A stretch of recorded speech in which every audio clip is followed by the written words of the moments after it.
Hello，我係學校社工阿 Yo 啊。我係 Emily。我哋今日咧要帶中一同學仔嚟呢個羅氏基金中學校園遊蹤啊！事不宜遲，我哋出發啦。每日入到校門要記得拍一拍卡先，然後就會去到校務處，轉一轉身就會到咗檢疫區噶啦。嚟到操場有一間房一定要識。哇！咁快就嚟到社工室啦！不如咧，我哋都講下我哋社工室有啲咩搞先啦。我哋咧有個愛我請留言嘅信箱，咁如果同學仔有興趣，其實可以寫啲嘢俾我哋，或者我哋做 pen friend 都 OK 嘅喎。或者約我哋傾偈。係啦，得閒可以入嚟同我哋吹下水都得。OK，我哋繼續行啦。社工室出邊行多2步就會到咗我哋嘅小食部，上去1樓望下先，係圖書館喎。沿途咧就係中一嘅班房。咦？又有間特別房喎。呢一間就係 counselling room 啦。平時輔導老師、輔導員又或者我哋2個社工咧，都會用呢間房同同學傾下偈嘅。時不時輔導老師仲會又喺度搞活動添㗎。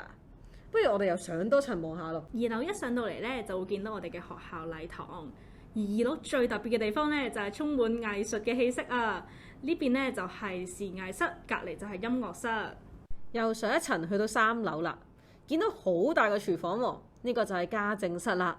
隔離仲有服裝及紡織室添。呢一層係教員室啊！大家咧要揾老師嘅時候，要望住呢個指示叫咪啦。又行上多一層先，嚟到4樓。4樓就嚟到地理同埋科學嘅世界。呢度咧就係 ecology lab， 仲有 biology lab。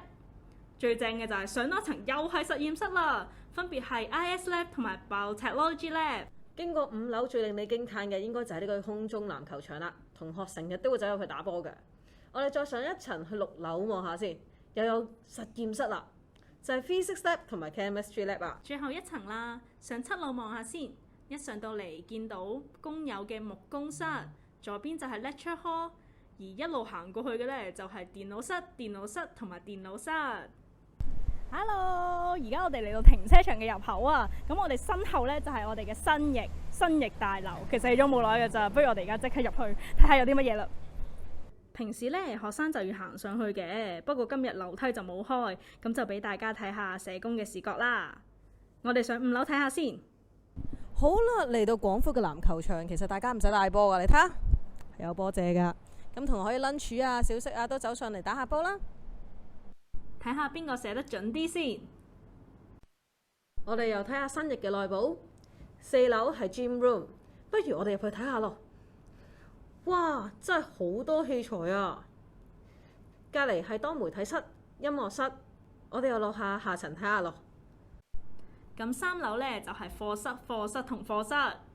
去2樓就有學生會、校友會同埋家教會室。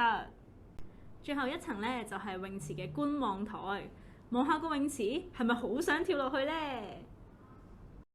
？Hello， 我哋翻到嚟我哋嘅社工室啦。我哋頭先咧就行咗羅氏1週啦，咁唔知大家係咪會好期待可以翻到嚟去打下波，去用下唔同嘅特別室呢？咁我哋翻嚟見啦，再見，期待見到大家嚟揾我哋啊！大家可以 follow 我哋嘅 IG， 我哋成日都出片㗎，仲可以 test 下我哋添。我哋 IG 見啦，拜拜。